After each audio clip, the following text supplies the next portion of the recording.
Hey Web World, Scotty D. Welcome to a product review, moreover a first impressions look of a product that I just introduced to my office over the holiday season because I got it as a gift, and I showcased it briefly during my home office tour 2014. And I'm talking about the Logitech K400 wireless keyboard. And I've been using this keyboard now for just about a month, and I'm extremely happy with it, and I'm happy to share my experience with you of this keyboard as a plausible alternative keyboard resource for your Windows system. And I say for a Windows system because this keyboard is specifically built and designed for Windows, and I'll kind of explain why I wanted this keyboard. I've already been using it, like I said, but I threw it back in the box just so you could see how it looks when it's being unboxed. Obviously, this is not its original unboxing because I'm already using this, but I wanted to share it with you so that you could see it. So here's the box that it comes in.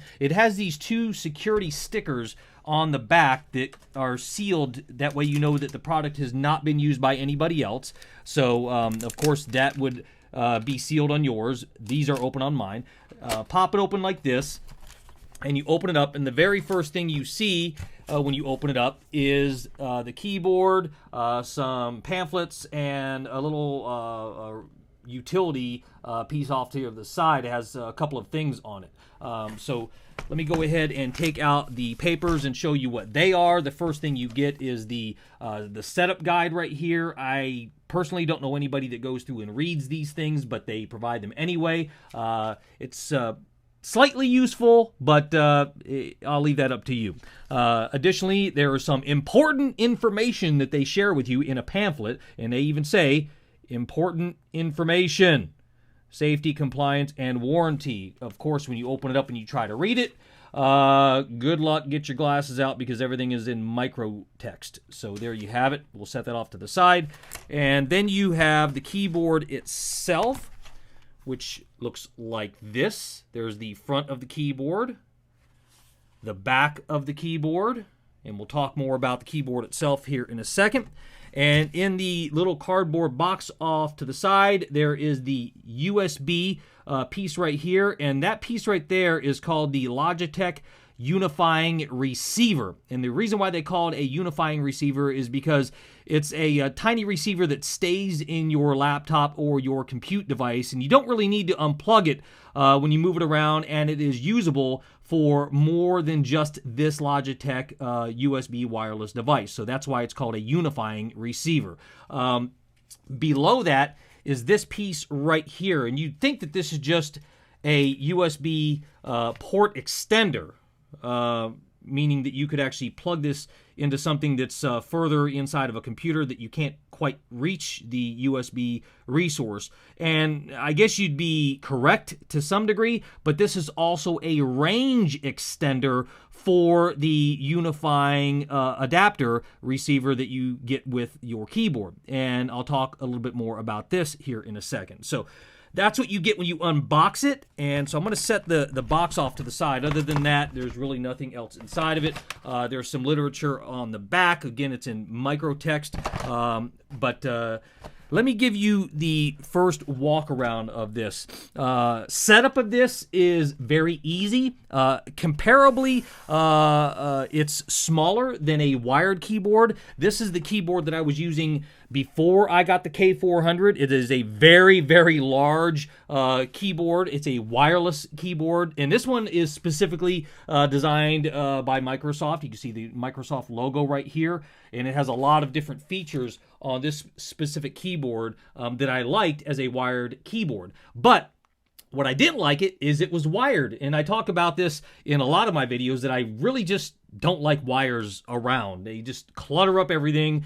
They limit where you can move things and keep things. So I didn't like that this was wired, and I didn't like that it was big. I mean, comparable to the Apple keyboard, which is what I use on a daily basis, it is huge. And we're talking at least a quarter of the size or half the size of more of the Apple keyboard. So I didn't like it on the desk. It just took up too much real estate, and I wanted something else. So when you look at the K400 keyboard, you notice that it is extremely smaller, or relatively smaller, than the standard Windows keyboard.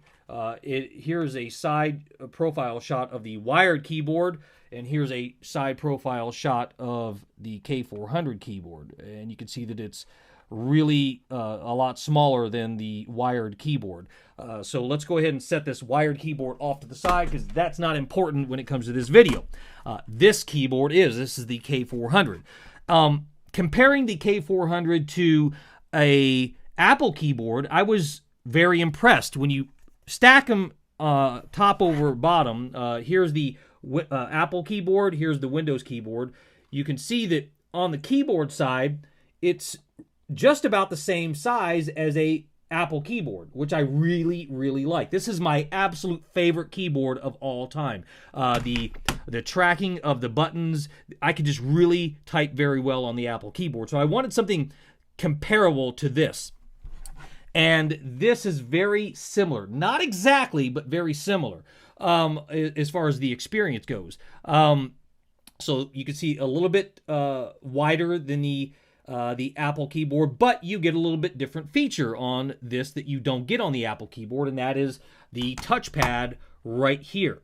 And this touchpad right here is compatible with Windows 7, Windows 8, Windows 8 gestures. So a very good touchpad right here integrated into the keyboard itself. So let me put my Apple keyboard back into its charger. And so let's walk through some of the features of this keyboard itself. First and foremost, the wireless receiver. You don't see any plugs on this.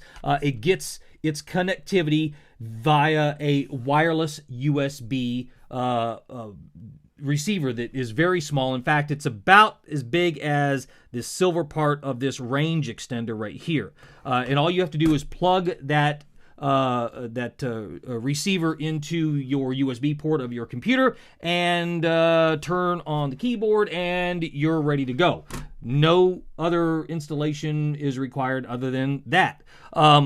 The back of the keyboard has an on-off switch, which is right there. Very, very important is that on-off switch, because that goes along with one of the claims from Logitech. And I'm going to tell you my honest opinion when that actually takes place. They say, they being Logitech, and they publicly make this available on their website, that the battery life of this keyboard with average use should be 1 year. You got that? 1 year of battery use on a wireless keyboard. And all it is AA batteries here in the back. In fact, I don't know if I can get the back off very easily. Let me see here. I have it turned off right now, so it shouldn't affect the Windows computer. So you can see I just have the default batteries that came with it, because I'm really testing this out. 2 AA batteries on the back of this, and they say that with average use, by using that on-off switch, when you're not using the keyboard, turn that off, you'll get about a year's worth of use on one set of batteries. Jury's still out on that one, but if come December of this year I'm still on these gold batteries, you'll know that I got about a year's worth of use on it, because I do religiously use the on-off switch just to test it out. So it's off right now. I just have the small dongle, or the USB plug in my computer of the Windows system, and that allows me to use this. So I'll turn the keyboard on, and you'll see this screen back over here with the screensaver on is my Windows system right now. And all I have to do is I'm just going to press the space bar just so you can see that it is working. And you can see that my screensaver turned off back here. Now I have set up a key macro here in my Windows system to where I can turn on my screensaver very quickly. So let me just do that real fast. And that turns on my screensaver really fast. If you want to know how to do that, drop a comment below, and I will do a separate video on how to create a quick shortcut to turn on and off your screensaver. So watch, screensaver's off, and watch, my screensaver's now back on. Very, very useful. I I use my screensaver all the time, and I don't want to always wait for the timer to kick in the screensaver. So I set up a keyboard shortcut to make that happen. Nonetheless, let me turn this keyboard off so I don't turn off the screensaver here in the background. But let me walk through some of the features of this keyboard. Up here on the top, there is a set of function buttons right here. This one right here is a left click button. So you could be sitting on the couch using this and simply press that button right there and you would get a left mouse click. Now, I don't really understand why they put that feature on this keyboard, because you have the touchpad right here and you have left and right mouse buttons on the touchpad. So I don't quite understand the benefits of having that right there, but it is there for your use. Right over here is the media player button. So if you were to depress that button, your default media player for Windows would start up. That, of course, is your home button for your browser. That right there will lock your computer. So if you are sitting in an open window and you press that, it will actually lock the keyboard, lock the computer, and you'll have to do the Control-Alt-Delete, and that would allow you to unlock the computer. And then this button right here, while it looks like a power cycle button, all it is if you press it, it will put your computer into sleep mode. But here's the deal. When I use that, and I try to get my computer out of sleep mode using this keyboard, it doesn't work. Of course, because the USB port is asleep, the computer is asleep, so essentially the keyboard itself is useless at that point until you get the computer back up and running. And so that is those features right there. Of course, you have a myriad of other features along the top of the F keys that are either general Windows features or Windows 8 specific features that are built into this keyboard, so very, very useful. Now, the drive on the buttons, and I say the drive being the range that they have to be pressed down to actually activate whatever function or button it is, it's a little bit different than the Windows keyboard, but not by the Apple keyboard, excuse me, but not by much. So here is the range of the button. So that is the space key. Let me go a little closer. You can see that. So it is more mechanical than the Apple keyboard, but not by much. I could still type relatively fast on this keyboard, and I'm very happy with it. The touchpad is very responsive. I've read a couple of reviews, and that what was a concern of mine when I first got this was the touchpad itself, because in some people's reviews they claim that if your hands were cold or greasy or watery, that the touchpad would not be responsive. I haven't found that to be the case yet for me. I've really just used the keyboard in general use. We're in the middle of winter as of this video right now here in Western Pennsylvania, and go outside, your hands are freezing cold, come back in. I was able to use the touchpad with no issues whatsoever.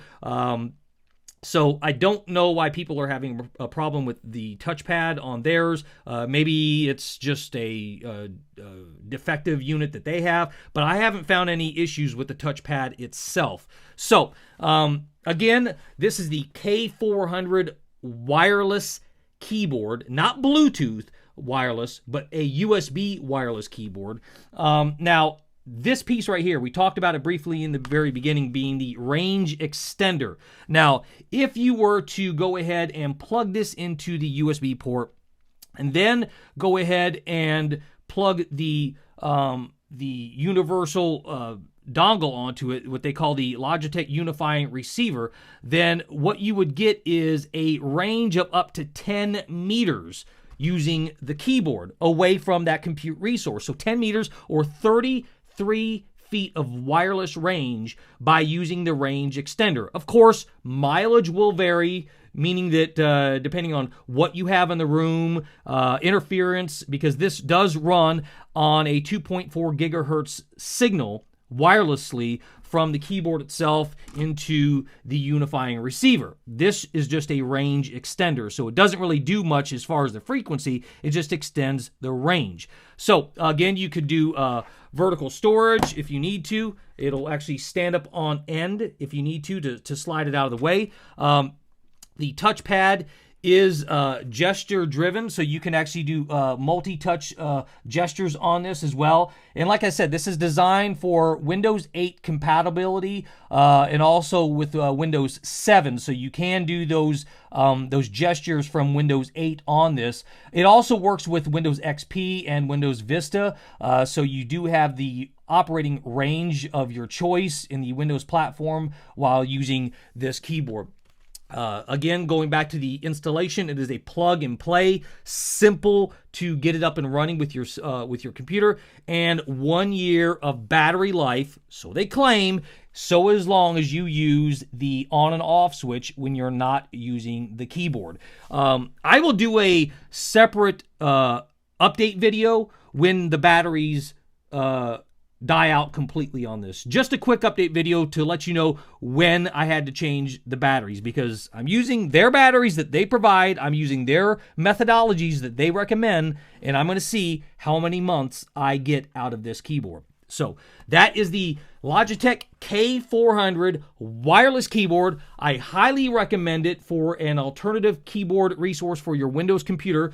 And if you like this video, please give it a thumbs up. Please share it with everybody that you know. If you haven't yet subscribed to this channel, please do so. It would mean so much. It shows your support for what I'm doing here. And if you already are subscribed to this channel, thank you very, very much. Until the next video on this channel, we'll see you next time, Web World.